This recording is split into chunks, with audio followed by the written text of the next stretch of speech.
আসসালামু আলাইকুম প্রিয় শিক্ষার্থীবৃন্দ, আমরা হার্ড একাডেমিক এর পক্ষ থেকে স্বাগতম। তো আজকে আমরা উচ্চতর গণিত নবম শ্রেণীর নবম দশম শ্রেণীর 11.2 অধ্যায়ের কিছু অঙ্ক নিয়ে আলোচনা করব। প্রথমেই বলে নেই 11.2 স্থানাঙ্ক জ্যামিতির যে দ্বিতীয় অনুশীলনী আছে সেটা। তো এখানে আমরা মূলত শিখব হচ্ছে আমরা কিভাবে কোনো সীমাবদ্ধ ক্ষেত্রের ক্ষেত্রফল বের করতে পারি, এবং সেই সীমাবদ্ধ ক্ষেত্রটা একটা ত্রিভুজ হতে পারে, একটা চতুর্ভুজ হতে পারে, এমনকি বহুভুজও হতে পারে। তো কিভাবে আমরা কোনো একটা সীমাবদ্ধ ক্ষেত্রের সীমাগুলো স্থানাঙ্ক দেওয়া থাকবে সেখান থেকে তার ক্ষেত্রফল বের করতে পারি। তো গত ক্লাসে আমরা জেনেছিলাম কিভাবে আমরা ত্রিভুজের ক্ষেত্রফল বের করতে পারি। ত্রিভুজের ক্ষেত্রফল আমরা দুইটা ওয়েতে বের করেছি, একটা হচ্ছে আমাদের বাহুর দৈর্ঘ্য বের করার মাধ্যমে, আর একটা হচ্ছে আমাদের সরাসরি স্থানাঙ্ক পদ্ধতিতে। তো আমরা আজকে শিখবো হচ্ছে চতুর্ভুজের ক্ষেত্রফল কিভাবে বের করতে পারি বা বহুভুজের ক্ষেত্রফল কিভাবে বের করতে পারি। আচ্ছা, তো আমরা যখন কোনো চতুর্ভুজের ক্ষেত্রফল বের করব, চতুর্ভুজের ক্ষেত্রফল, তো এই চতুর্ভুজের ক্ষেত্রফল আমরা দুই ভাবে বের করতে পারি। এক হচ্ছে ত্রিভুজে বিভক্ত করে,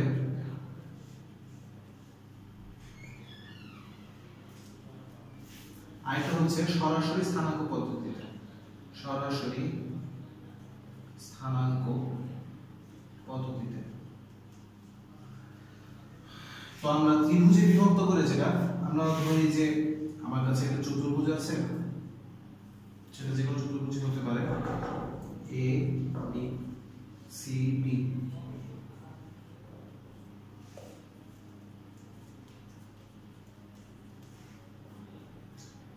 আমরা ধরে নিচ্ছি যে আমাদের জাস্ট এরকম একটা র্যান্ডম চতুর্ভুজ আছে। এই চতুর্ভুজের চারটা যে শীর্ষবিন্দু তার স্থানাঙ্ক দেওয়া আছে 0 1 2 4 5 3 এবং 10 2। তো এখান থেকে আমাদের এই চতুর্ভুজের ক্ষেত্রফলটা বের করতে হবে। তো আমরা এই চতুর্ভুজের ক্ষেত্রফলটা আমরা দুই ভাবে বের করতে পারি। প্রথমে হচ্ছে আমরা ত্রিভুজে বিভক্ত করে ক্ষেত্রফলটা বের করতে পারি। তো ত্রিভুজে বিভক্ত করার জন্য আমাদের যেটা করতে হবে, এই চতুর্ভুজের আমরা জানি যদি বিপরীত শীর্ষ যোগ করি তাহলে কর্ণ পাওয়া যায়। তো আমি যে কোনো একটা বিপরীত শীর্ষ যোগ করি, মনে করেন এসি আমি বিপরীত শীর্ষ যোগ করে দিলাম, তাহলে এখানে কিন্তু দুইটা ত্রিভুজে বিভক্ত হয়ে গেল। তো আমরা যদি এই ত্রিভুজ এবং এই ত্রিভুজের ক্ষেত্রফল বের করি আলাদাভাবে, এবং এই দুইটা ক্ষেত্রফল যদি যোগ করে দিই, তাহলে কিন্তু আমরা এই টোটাল চতুর্ভুজ অর্থাৎ এ বি সি ডি চতুর্ভুজের ক্ষেত্রফলটা বের করতে পারবো। তার মানে এখানে এ বি সি ডি এর ক্ষেত্রফল, এবিসিডি চতুর্ভুজের ক্ষেত্রফল ইকুয়াল টু হবে ত্রিভুজ এবিসি এর ক্ষেত্রফল প্লাস ত্রিভুজ এবিসি এর ক্ষেত্রফল, এটা। আর ত্রিভুজের ক্ষেত্রফল আমরা কিভাবে বের করব সেটা গত ক্লাসে বলেছি। ত্রিভুজের ক্ষেত্রফল আমরা স্থানাঙ্ক পদ্ধতিতে বের করতে পারি, ত্রিভুজের ক্ষেত্রফল আমরা বাহুর দৈর্ঘ্য বের করার মাধ্যমে করতে পারি। সো এক পদ্ধতিতে করলেই হবে, আমরা জাস্ট দুইটা ত্রিভুজের ক্ষেত্রফল বের করে নিব এবং সেখান থেকে আমরা টোটাল চতুর্ভুজের ক্ষেত্রফল পেয়ে যাব। এটা হচ্ছে আমাদের প্রথম পদ্ধতি। দ্বিতীয় যে পদ্ধতি সেটা হচ্ছে সরাসরি স্থানাঙ্ক পদ্ধতিতে। তো সরাসরি স্থানাঙ্ক পদ্ধতিতে আমরা যদি বের করতে চাই, আমাদের যেটা করতে হবে, আমাদের এখানে স্থানাঙ্কগুলো আমরা লিখি। তো এবিসিডি চতুর্ভুজের ক্ষেত্রফল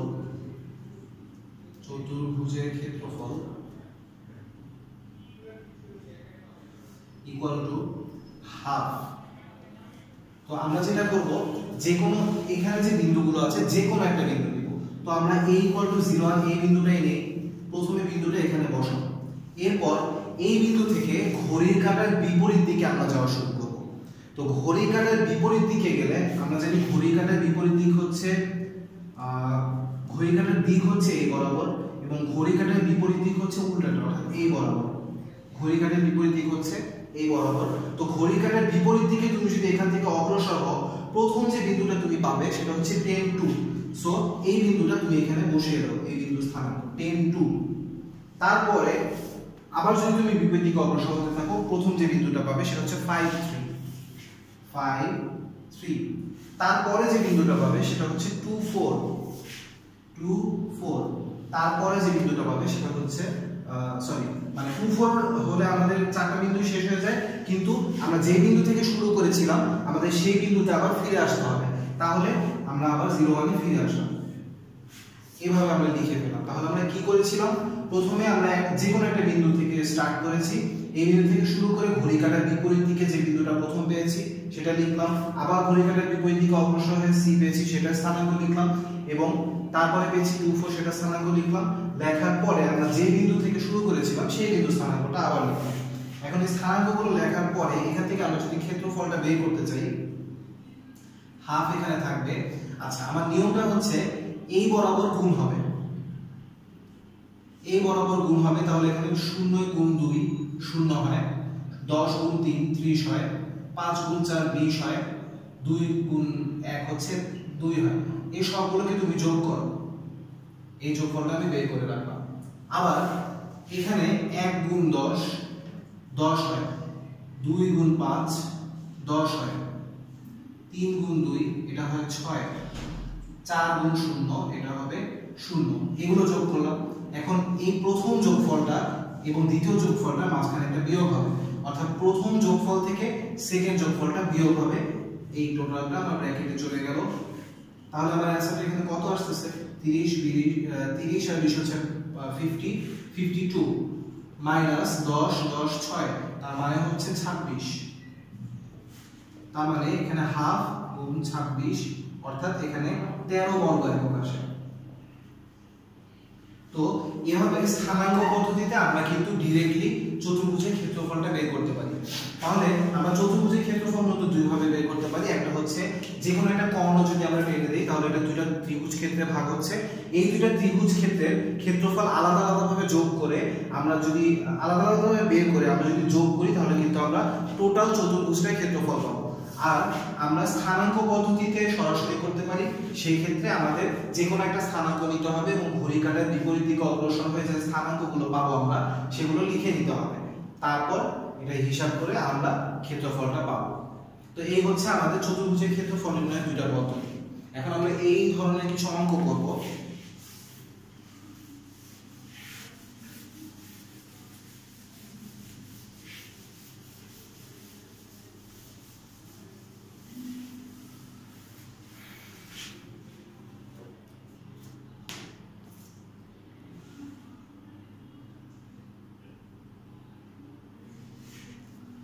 আচ্ছা, 3 নম্বর অঙ্কে দেখো, 3 নম্বর এখানে বলেছে যে আচ্ছা 3 নম্বর আমাকে বলেছে যে দেখাও যে এখানে চারটি বিন্দু স্থানাঙ্ক দেওয়া আছে, A11 B44 C48 এবং D15। এখানে এই চারটা বিন্দু স্থানাঙ্ক দেওয়া আছে। তো আমাকে বলেছে প্রথমত এখানে প্রমাণ করতে হবে যে এটা হচ্ছে একটা সামান্তরিকের স্থানাঙ্ক, মানে শীর্ষবিন্দু স্থানাঙ্ক। এই চারটা হচ্ছে কোন সামান্তরিকের শীর্ষবিন্দু স্থানাঙ্ক, সেটা আমাকে প্রমাণ করতে হবে। তারপর এখানে বলেছে যে AC এবং BD এর দৈর্ঘ্য বের করতে হবে। আচ্ছা ঠিক আছে, সেটা বের করলাম। আর লাস্টে আমাকে বলেছে যে এখানে ত্রিভুজ পদ্ধতিতে, মানে ত্রিভুজের ক্ষেত্রফল নির্ণয়ের পদ্ধতির মাধ্যমে আমাকে এখানে সামান্তরিকের ক্ষেত্রফলটা বের করতে হবে। আচ্ছা, তো এখানে আমি প্রথম যে কাজটা করব, আমি আসলে দেখে নেই এই সামান্তরিকটার অবস্থানটা কেমন। তাহলে প্রথমে এখানে আছে A11, তোমরা অবশ্যই গ্রাফ পেপারে করবে এবং পেন্সিল দিয়ে করবে। 1 1 এটা হচ্ছে আমার A বিন্দু, এটা হচ্ছে আমার এখানে, আচ্ছা আমরা একটু বড় করে রাখি,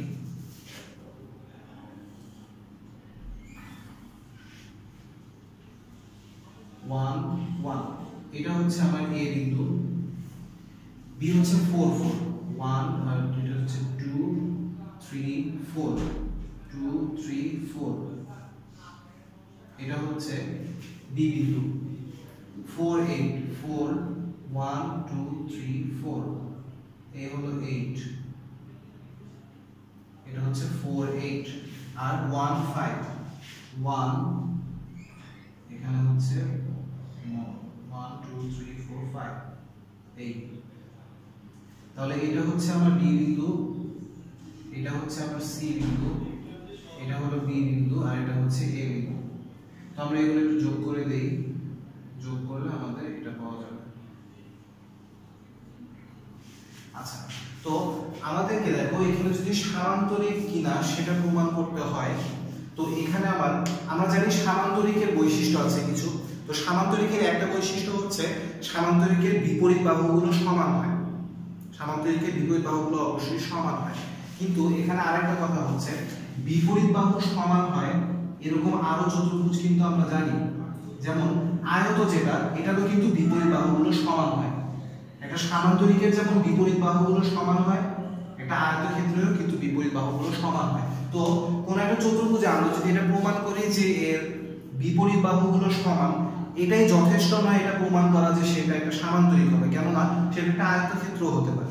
তো আমাদেরকে যেটা করতে হবে, আমরা জানি আয়তক্ষেত্রের দুটো কর্ণ আছে, এই দুটো কর্ণ কিন্তু সমান, বাট সামান্তরিকের যে দুটো কর্ণ আছে এই দুটো কর্ণের দৈর্ঘ্য কিন্তু সমান নয়।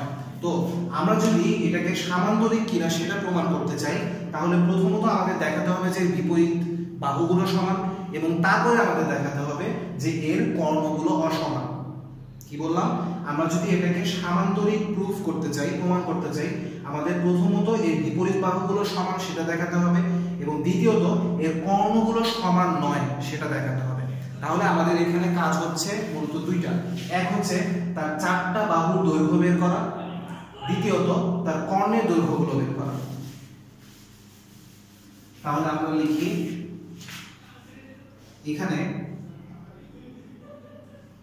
প্রথমে আমরা বাহুর দৈর্ঘ্যগুলো বের করে নিই। তো আমরা বাহুর দৈর্ঘ্য নির্ণয়ের জন্য যেহেতু এখানে স্থানাঙ্ক দেওয়া আছে, স্থানাঙ্কের সূত্রটা হচ্ছে যদি দুইটা স্থানাঙ্ক x1 y1 এবং x2 y2 হয়, x2 y2 হয়, তাহলে এদের মধ্যবর্তী দূরত্ব হবে x1 x2 whole square plus y1 y2 whole square.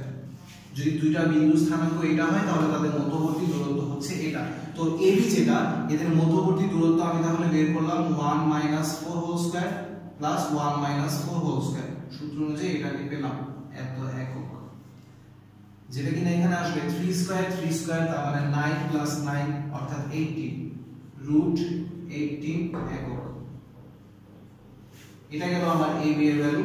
এখন আমি যদি BC এর মান বের করি, BC বাহুর দৈর্ঘ্য হচ্ছে BC, এই দুটো স্থানাঙ্কের মধ্যবর্তী দূরত্ব, তার মানে 4 - 4 স্কয়ার প্লাস 4 - 8 স্কয়ার একক,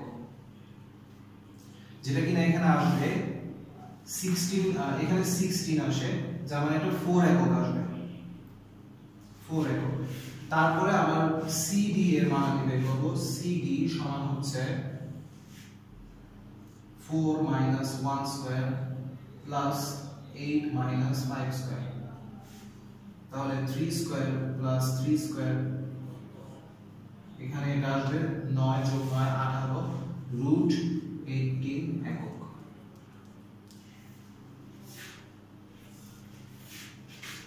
তারপরে AD সমান হচ্ছে 1 - 1 স্কয়ার যোগ 1 - 5 স্কয়ার সমান এখানে আসবে 4 একক। তাহলে এখন আমি চারটা বাহুর দৈর্ঘ্যের মান পেয়েছি, মানে চারটা বাহুর দৈর্ঘ্য পেয়েছি। AB বাহুর দৈর্ঘ্য হচ্ছে √18 একক, BC বাহুর দৈর্ঘ্য হচ্ছে 4 একক, CD বাহুর দৈর্ঘ্য √18 একক, AD বাহুর দৈর্ঘ্য হচ্ছে 4 একক। এভাবে আমরা চারটা বাহুর দৈর্ঘ্য পেলাম। এরপর আমরা যেটা পাবো, আমরা যেটা বের করবো সেটা হচ্ছে এখানে দুইটা কর্ণ আছে, একটা হচ্ছে AC কর্ণ আর একটা হচ্ছে BD কর্ণ। তো আমরা এই দুইটা কর্ণের দৈর্ঘ্য বের করব। তো এখানে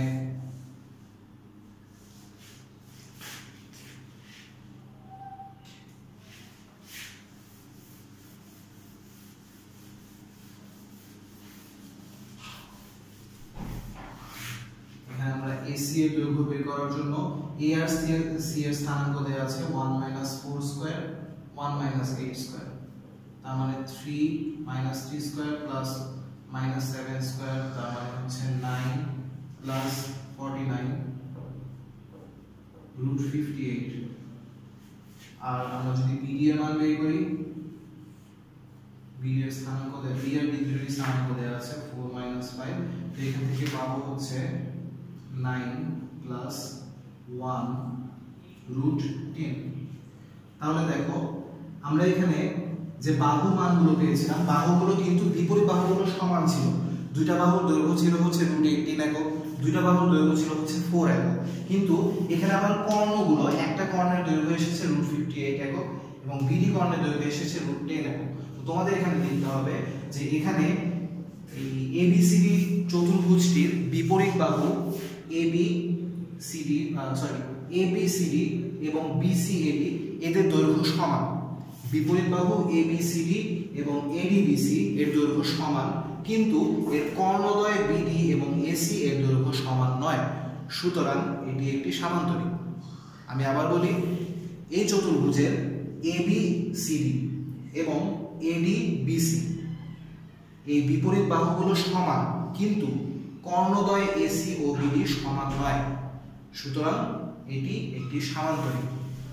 আচ্ছা, তো এটা সামান্তরিক কিনা সেটা আমরা বুঝে ফেললাম। এরপর আমাদের যেটা জানতে হবে, এখানে আমাকে এসি ও বিডি এর দৈর্ঘ্য বের করতে বলেছে। তো এসি আর বিডি এর দৈর্ঘ্য আমরা অলরেডি বের করেছি, এটা নতুন করে বের করার কিছু নেই। তারপর বলেছে এখানে আবার এই সামান্তরিকের ক্ষেত্রফল বের করতে হবে এবং ক্ষেত্রফল বের করতে হবে ত্রিভুজ পদ্ধতিতে, ত্রিভুজের ক্ষেত্রফল নির্ণয়ের মাধ্যমে। আচ্ছা, তো এটা আমরা কিভাবে করব? এই যে আমরা সামান্তরিকটা এখানে পেয়েছি, এই সামান্তরিকে আমি দুটো কর্ণে এঁকেছি। এখন আমি যদি যেকোনো একটা কর্ণ আঁকি, মনে করো আমি যদি শুধু এসি কর্ণটা আঁকতাম, তাহলে এই সামান্তরিকটা দুইটা ত্রিভুজে ভাগ হতো না। এই সামান্তরিকটা কিন্তু দুইটা ত্রিভুজ ক্ষেত্রে ভাগ হতো, একটা হচ্ছে ত্রিভুজ এবিসি আর একটা হচ্ছে ত্রিভুজ এডিসি। তো আমি এখান থেকে বলতে পারি অতএব এবিসিডি সামান্তরিকের ক্ষেত্রফল, এবিসিডি সামান্তরিকের ক্ষেত্রফল ইকুয়াল ত্রিভুজ এবিসি এর ক্ষেত্রফল যোগ হচ্ছে ত্রিভুজ এডিসি এর ক্ষেত্রফল, ত্রিভুজ এডিসি এর ক্ষেত্রফল। তো আমরা যদি এই দুটো ক্ষেত্রফল আলাদা আলাদা বের করে যোগ করে দিই, তাহলে আমরা এবিসিডি এর ক্ষেত্রফল, সামান্তরিকের ক্ষেত্রফল পাবো। এখন তাহলে আমাদের এখানে দরকার হচ্ছে এবিসি আর এডিসি এর ক্ষেত্রফলটা বের করা। তাহলে আমি ত্রিভুজ এবিসি এর ক্ষেত্রফল যদি বের করতে চাই, ত্রিভুজ এবিসি এর ক্ষেত্রফল। আচ্ছা দেখো, আমরা ত্রিভুজের ক্ষেত্রফল বলেছিলাম দুই ভাবে বের করতে পারি। একটা হচ্ছে বাহুর দৈর্ঘ্য বের করে সূত্রের সাহায্যে বের করতে পারি। আচ্ছা, এখানে স্থানাঙ্কগুলো অক্ষ লেখা হয়নি, x ও x প্রাইম, y ও y প্রাইম। আচ্ছা, তো এবিসি ক্ষেত্রফল, ত্রিভুজ এবিসি এর ক্ষেত্রফল এখানে আমি দুই ভাবে বের করতে পারি।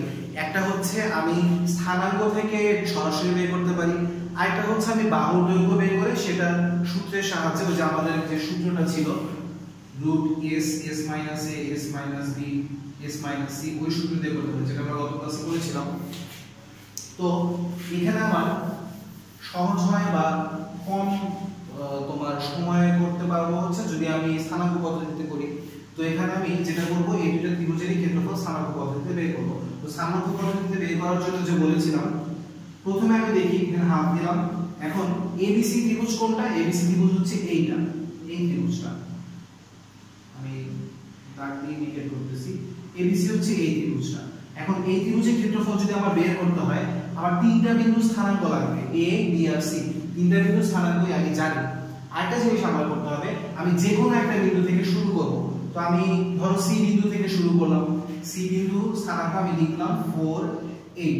এরপর আমার যেটা করতে হবে, সি বিন্দু থেকে ঘড়ির কাঁটার বিপরীত দিকে যেতে হবে। সি বিন্দু থেকে যদি ঘড়ির কাঁটার বিপরীত দিকে যাও, ডি আমি নিব না যেহেতু এটা অন্য ত্রিভুজের, ঘড়ির কাঁটার বিপরীত দিকে গেলে প্রথম যে বিন্দুটা পড়ে সেটা হচ্ছে এ। ঘড়ির কাঁটার বিপরীত দিকে গেলে প্রথম যে বিন্দুটা পড়ে সেটা হচ্ছে এ। তো আমি এখানে এর স্থানাঙ্কটা লিখলাম, এখানে এর স্থানাঙ্ক কত? 1 1। তারপরে যে বিন্দুটা পড়ে সেটা হচ্ছে বি। তাহলে বি এর স্থানাঙ্ক এখানে লিখলাম 4 4। এরপর যেখান থেকে শুরু করেছিলাম ওই বিন্দুর স্থানাঙ্কটা আবার লিখে দিলাম, এত বর্গ একক। তো এখন আমরা বের করি, তাহলে এটা হচ্ছে হাফ 4। আচ্ছা, এই এই এই তাহলে 4 একে 4 4 32 মাইনাস 8 4 4, তার মানে 8 8 4 12, এখানে হচ্ছে 8, এখানে আসবে 4, এখানে আসবে 16। তাহলে প্রথম যোগফল থেকে দ্বিতীয় যোগফলটা বিয়োগ করলাম, এত বর্গ একক ইকুয়াল হাফ 4 4 8 32 হচ্ছে 40 মাইনাস 8 8 4 12 আর 16 28 28। তার মানে এখানে আমার ক্ষেত্রফলটা আসছে 6 বর্গ একক, 6 বর্গ একক। এখানে ক্ষেত্রফলটা আসছে 6 বর্গ একক। আচ্ছা, তো আমি ত্রিভুজ এবিসি এর ক্ষেত্রফল পেলাম 6 বর্গ একক, এটা হচ্ছে 6।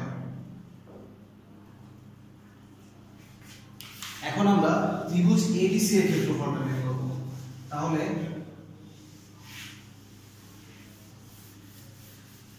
ত্রিভুজ এডিসি এর ক্ষেত্রফল যদি বের করি, ত্রিভুজ এডিসি এর ক্ষেত্রফল,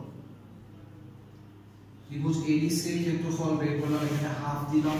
ওই আগের মতো এডিসি এর মধ্যে যে কোনো একটা পয়েন্ট আমি সিলেক্ট করি, মনে করো সি সিলেক্ট করলাম, সি এখানে হচ্ছে 4 8, এরপর ঘড়ি কাঁটার বিপরীত দিকে অগ্রসর হলে প্রথম বিন্দুটা করে ডি 1 5, তারপরে বিন্দু হচ্ছে 1 1, তারপর আবার 4 8 লিখলাম।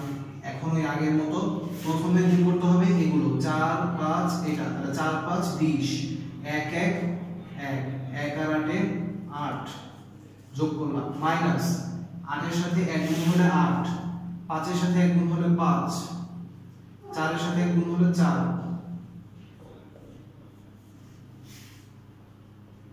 হাফ, এটা হচ্ছে 29 মাইনাস 8 আর 5 হলো 17। তার মানে এখান থেকে আসবে হচ্ছে 6 বর্গ একক, এখান থেকেও 6 বর্গ একক আসবে। তাহলে ত্রিভুজ এডিসি এর ক্ষেত্রফল আমি পেলাম হচ্ছে 6 বর্গ একক। তাহলে আমি ত্রিভুজ এবিসি এর ক্ষেত্রফল 6 বর্গ একক পেয়েছিলাম, ত্রিভুজ এডিসি এর ক্ষেত্রফল 6 বর্গ একক পেলাম।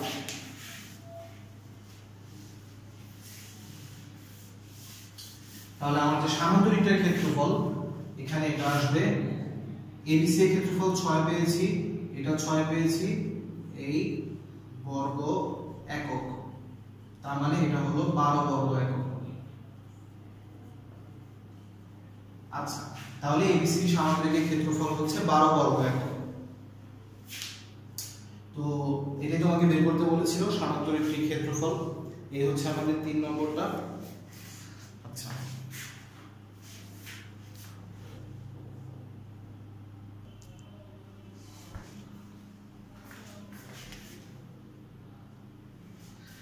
আচ্ছা, এরপর আমরা একটা অঙ্ক করি। যেমন এখানে আছে 6 নম্বর। 6 নম্বরটা এখানে বলেছে যে এবি আর বিসি হচ্ছে সমান, এ বি সি তিনটা বিন্দুর স্থানাঙ্ক দেওয়া আছে, এবং এখানে এর ভ্যালু বের করতে বলেছে এবং তার সাথে আছে, ঠিক আছে। তাহলে আমার প্রথম কথা হচ্ছে এখানে কয়টা স্থানাঙ্ক দেওয়া আছে, এ বি সি তিনটা বিন্দুর স্থানাঙ্ক দেওয়া আছে। এখানে এ বিন্দুর স্থানাঙ্ক হচ্ছে -2 1, বি বিন্দুর স্থানাঙ্ক হচ্ছে 10 6, সি বিন্দুর স্থানাঙ্ক হলো a - 6। আচ্ছা, এই তিনটা বিন্দুর স্থানাঙ্ক এখানে আমার দেওয়া আছে এবং একটা জিনিস বলা আছে এখানে, সেটা হচ্ছে ab = bc। আচ্ছা, এখানে ab = bc যেহেতু বলা আছে, তো সেখান থেকে আমরা যে কাজটা করতে পারি, ab মানে হচ্ছে ab, a আর b এই দুইটা পয়েন্টের মধ্যবর্তী দূরত্ব। সো -2 - 10 স্কয়ার প্লাস 1 - 6 স্কয়ার, এটা হচ্ছে এর মধ্যবর্তী দূরত্ব।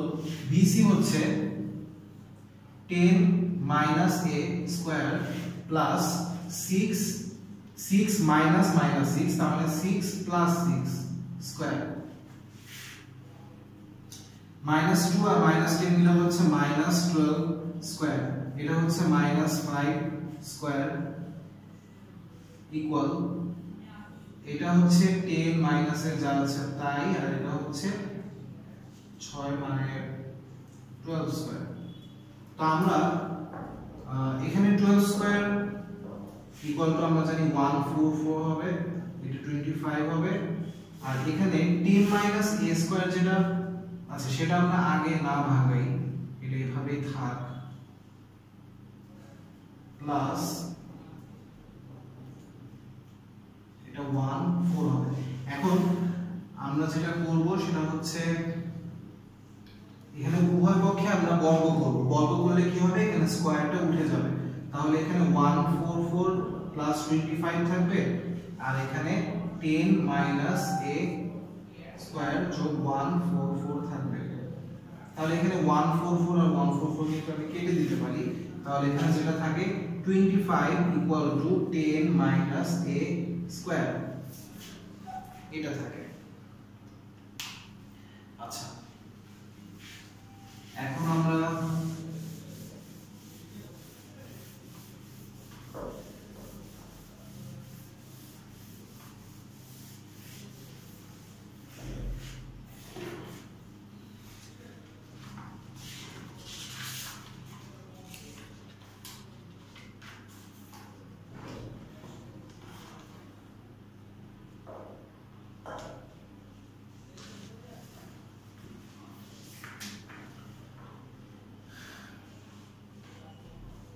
এখানে তার মানে আমি বুঝতে পারছি 10 minus a square equal to হচ্ছে 25।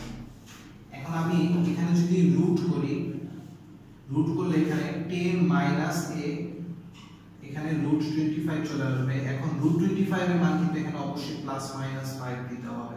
কেন প্লাস মাইনাস 5 দিতে হবে? কারণ এখানে a টা হচ্ছে একটা স্থানাঙ্ক, a হচ্ছে একটা স্থানাঙ্ক, a মান কিন্তু আমরা জানি না, a হচ্ছে একটা ভ্যারিয়েবল, এটা আননোন ভ্যারিয়েবল এবং এটার মান আমরা জানি না, এবং যেহেতু জানি না এবং যেহেতু এ দ্বারা একটা স্থানাঙ্ক নির্দেশ করা হচ্ছে, স্থানাঙ্কটা পজিটিভও হতে পারে নেগেটিভও হতে পারে, যার কারণে এই যে বিয়োগফলটা আমরা এটাও জানি না এটা 10 থেকে ছোট না বড়, সো আমাদের এখানে প্লাস আর মাইনাস দুটো ভ্যালু এখানে বিবেচনা করতে হবে। তো আমি যদি এখানে প্রথমে প্লাস ভ্যালুটা এখানে নেই তাহলে এটা হয়, মাইনাস ভ্যালুটা যদি নেই তাহলে এটা হয়, তাহলে এখান থেকে যদি a মান বের করো minus a equal to 5 minus 10 বা minus a equal to minus 5 a equal 5 আর এখানে 10 মাইনাস a ইকুয়াল মাইনাস 5। তাহলে আমি একটা কাজ করতে পারি, এটাকে যদি ওই পাশে নিয়ে আসি 5 টাকে এই পাশে নিলে এভাবে হয়, অতএব a এর মান হচ্ছে 15, এখানে a এর মান 15 আসে, তাহলে a এর মান 5 a এর মান 15, এখানে a এর দুটো মান পাওয়া যায়। তাহলে আবার এখানে স্থানাঙ্কগুলো যেটা আমি পেলাম সেটা হলো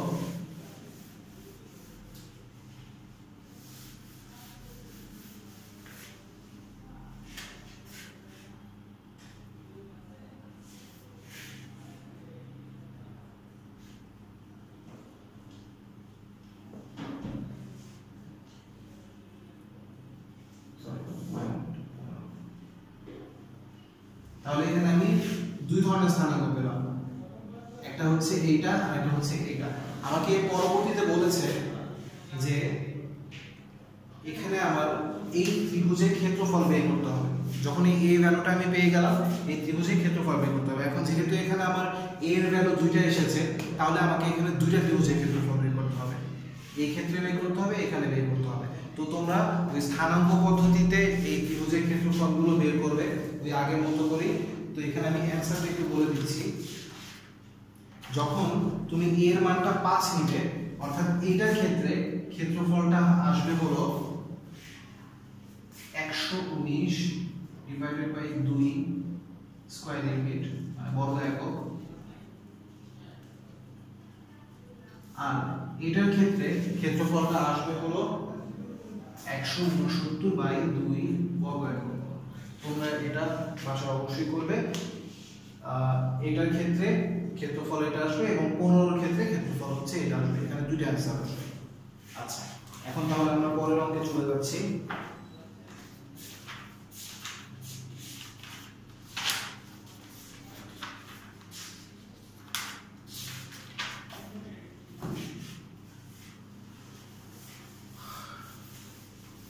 এরপরে আমরা যে অঙ্কটা করব এটা হচ্ছে 7 নম্বর। তো 7 নম্বর এখানে কি বলেছে? 7 নম্বর এখানে বলেছে এখানে a b c তিনটা বিন্দু স্থানাঙ্ক দেওয়া আছে, একটা হচ্ছে a হলো a + 1, b হচ্ছে -3, c হচ্ছে -5। তাহলে a বিন্দু স্থানাঙ্ক হচ্ছে a + 1।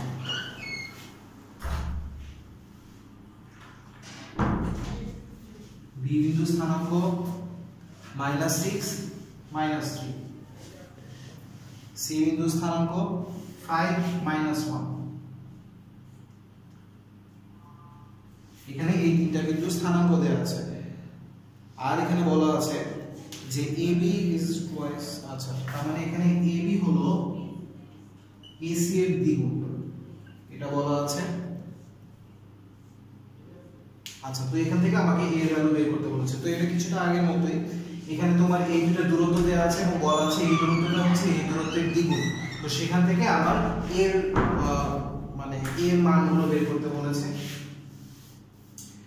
তো আমি AB এর মান বের করে নিচ্ছি। AB এর মান হচ্ছে A -6 মানে A + 6 হোল স্কয়ার, A + 1 আর -3 এটার থেকে আসবে A + 1 + 3 হোল স্কয়ার এইটা, আর 2AC যেটা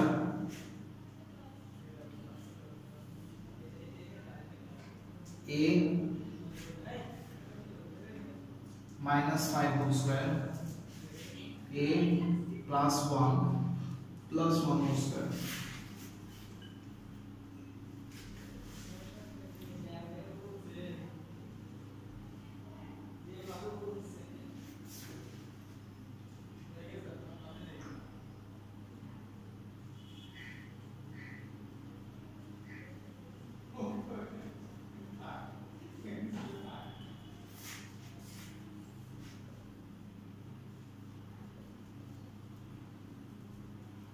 এখন আমরা যদি আমরা ভেতরে এটা হিসাব করি তাহলে এটা আসবে a square plus 12a plus 36, এটা আসবে a square plus 8a plus 16। আমরা a প্লাস b হোল স্কয়ারের সূত্র অনুযায়ী এটা পেলাম। আর এখানে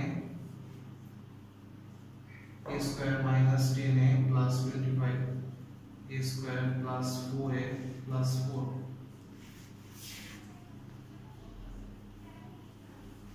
a স্কয়ার মিলে 2a square plus 20a plus 52,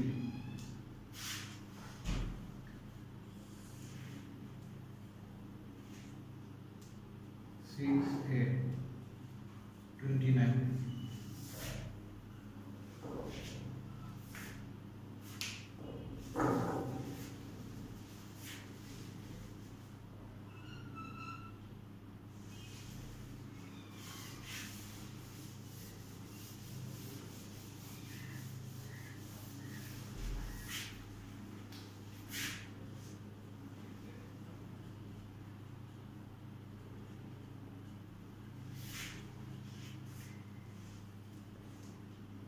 এটা যদি আমরা উভয় পক্ষে স্কয়ার করে দিই তাহলে এই পাশে রুটটা উঠে যাবে, আর এই পাশে 2 টার্ম স্কয়ার হয়ে 4 হয়ে যাবে, আর এখানে রুটটা উঠে যাবে। 2a square minus 6a plus 29, 2a square plus 20a plus 52 equal 8a square plus minus 24a plus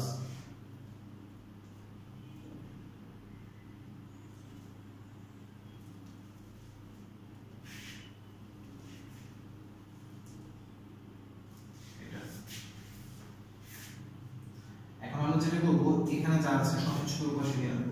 তাহলে এই পাশে নিয়ে আসলে 8a square minus 24a plus 116 এটা এই পাশে ছিল। আচ্ছা আমরা আগে সাইড চেঞ্জ করি,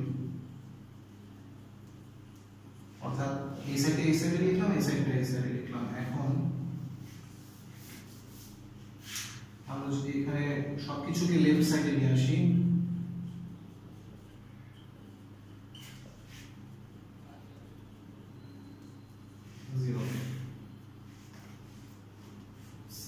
a স্কয়ার 44a আর এটা আসবে 464, 2 দিয়ে ভাগ করলে 3a square minus 22a plus 32 equal 10।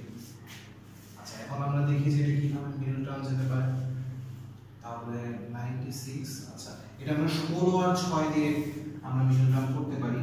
3a square এখানে যদি 6a এবং 16a কিভাবে 16 আর 6 আসবে, এখানে 32 আর 3 তার হচ্ছে 96, 96 কে আমরা -6 * -16 এটা থেকে কিন্তু 96 আসে, এই -6 আর -16 এখানে নিয়ে নিয়েছি। তো এটা আসলো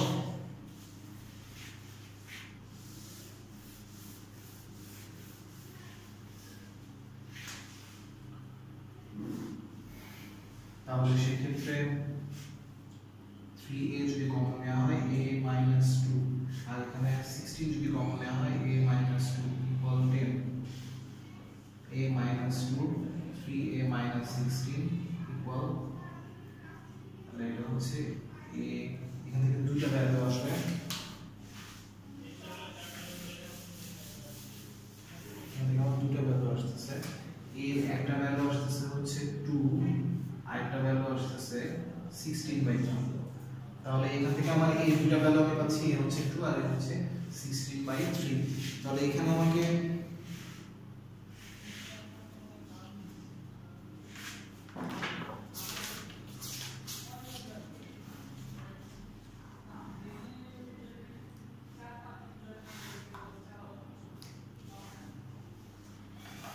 এখানে আমার এই দুটো ভ্যালু পাওয়া গেল এখন আমি এক কাজ করি এই ভ্যালুগুলো এখানে বসাই তাহলে যদি বসাই এখানে আসবে 2 3 b minus 6 minus 3 c 5 minus 1 আর আরেকটা হচ্ছে 16/3 যদি আমি নিই 16/3 16/3 plus 1 করলে হবে 19/3 b minus 6 minus 3 c হচ্ছে 5 minus 1 তো এখানে এর ভ্যালু হচ্ছে পসিবল ভ্যালু হচ্ছে এই দুইটা যার কারণে এই স্থানাঙ্কগুলো পাওয়া যায় এই ছিল হচ্ছে তোমার 7 নম্বর আচ্ছা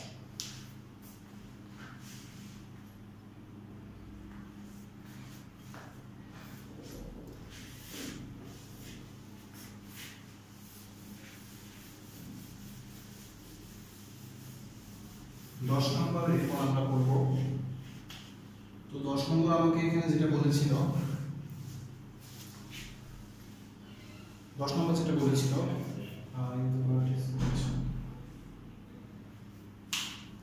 এখানে আমার কয়েকটা বিন্দু স্থানাঙ্ক দেয়া আছে a b c d চারটি বিন্দু স্থানাঙ্ক দেয়া আছে a হচ্ছে 3 4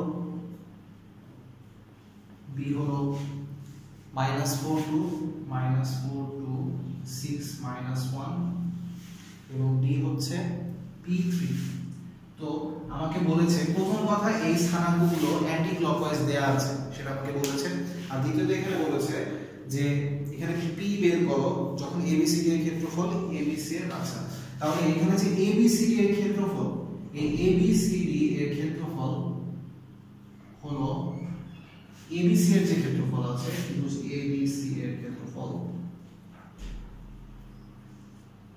এর 2 গুণ এটা আমাকে বলা আছে তো সেখান থেকে আমার এই p এর মানটা বের করতে হবে তো আমার এখানে প্রথমে আমি দুটো জিনিস বের করে নেব এক বের করব হচ্ছে ABCD এর ক্ষেত্রফলটা আসলে কি তো ABCD এর ক্ষেত্রফল যদি আমি এখানে নেই ABCD এর ক্ষেত্রফল ইকুয়াল টু হচ্ছে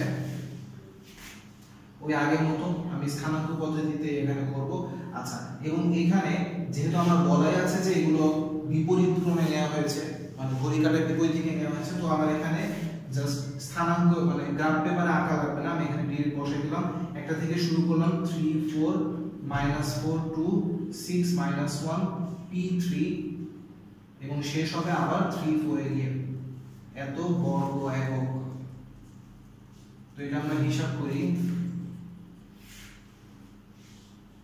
এই বরাবর গুণ হবে তাহলে এখানে 3 আর 2 গুণ করলে 6 4 -4 আর -1 যোগ গুণ করলে 4 6 আর 3 গুণ করলে 18 p আর 4 গুণ করলে 4p মাইনাস যাবে এখান থেকে এইটা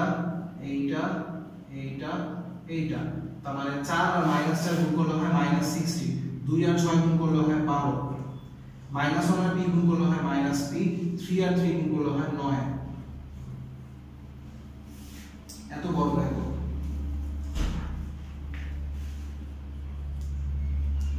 আচ্ছা এখন 6 আর 4 10 18 10 আর 18 28 প্লাস 4p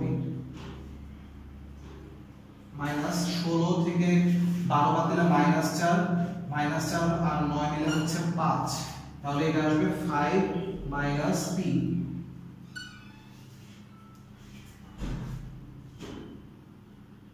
5 মাইনাস পি বর্গ একক। তো এটা যদি আমরা হিসাব করি 28 এখান থেকে 25 এটা আসে 23 আর 5p এত বর্গ একক। তাহলে এটা আসলো আমার এবিসিডি এর ক্ষেত্রফলটা হচ্ছে 23 গুণ 5p ইনটু হাফ। আচ্ছা, এখন আমরা যেটা করব, আমরা এবিসি এর ক্ষেত্রফলটা বের করব। তাহলে এটা লিখে রাখি,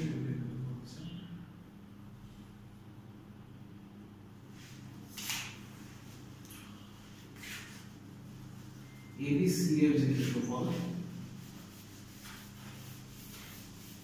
সেটার জন্য আমরা স্থানাঙ্ক পদ্ধতি ইউজ করব আগের মতোই। জাস্ট এবিসি এর প্রথমটা স্থানাঙ্ক নিলাম 3 4 -4 2 6 -1, তারপরে আবার 3 4। তো সেখান থেকে এইটা করব 3 দুগুণে 6, এটা হচ্ছে 4, এটা হচ্ছে 24 মাইনাস 4 4 -16 প্লাস হচ্ছে 12 প্লাস হচ্ছে -3 এত বর্গ একক। তার মানে 6 4 10 34 মাইনাস 12, আচ্ছা এখানে আসবে 16 -19 মাইনাস 7 আসবে, মাইনাস মাইনাস প্লাস হয়ে এই 7 হয়ে গেল। তাহলে এটা আসলে হচ্ছে 41/2 বর্গ একক।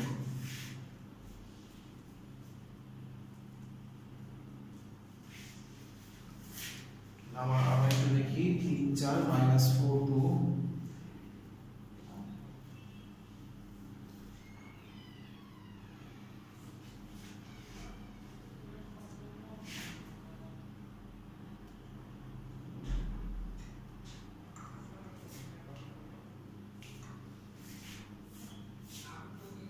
-7, হ্যাঁ এরকম আসলো। তাহলে এটা হচ্ছে আমার এবিসি এর ক্ষেত্রফল। আচ্ছা, তো এখন আমরা যে দুইটা ভ্যালু এখানে পেয়েছি আমরা এখানে বসাই। তাহলে এটা হচ্ছে 41/2। তো আমরা আগে আমাদের এখানে কোশ্চেন ছিল যে এবিসি এর ক্ষেত্রফল হচ্ছে এবিসি ত্রিভুজের ক্ষেত্রফলের দ্বিগুণ। তাহলে এখানে আগে ক্ষেত্রফলগুলো যদি বসিয়ে দেই, এটা আসে 41/2, এটা আসে হাফ 23 প্লাস 5p, সেখান থেকে হাফ 23 প্লাস 5p, আর এখানে 2 আর হাফ কাটা গিয়ে 41 হয়। 2 দিয়ে যদি গুণ করো 23 প্লাস 5p ইকুয়াল টু আসবে 82, 5p ইকুয়াল আসবে 82 মাইনাস 23, যেটা কিনা 59। তাহলে এখানে p এর মান আসবে 59/5। এটা হচ্ছে তোমার p এর মান। তাহলে এটি আমাদেরকে এখানে বের করতে বলেছিল। তাহলে 10 নম্বরে আমার এখানে এবিসি এর ক্ষেত্রফল, ত্রিভুজ এবিসি এর ক্ষেত্রফলের দ্বিগুণ ছিল, সেখান থেকে আমরা দুইটা ক্ষেত্রফলের মান এখানে বসিয়ে দিলাম, যেখান থেকে আমরা p এর মান বের করে পেলাম হচ্ছে 59/5। তো এই ছিল হচ্ছে আমাদের আজকে 11.2। তো তোমাদের পরবর্তী ক্লাসে 11.3 শুরু করা হবে, নতুন একটা চ্যাপ্টার আমরা শুরু করব। সো ততক্ষণ পর্যন্ত ভালো থাকো, সুস্থ থাকো, এবং আজকে এই পর্যন্তই। আগে একাডেমিক কেয়ারের পক্ষ থেকে সবাইকে স্বাগত।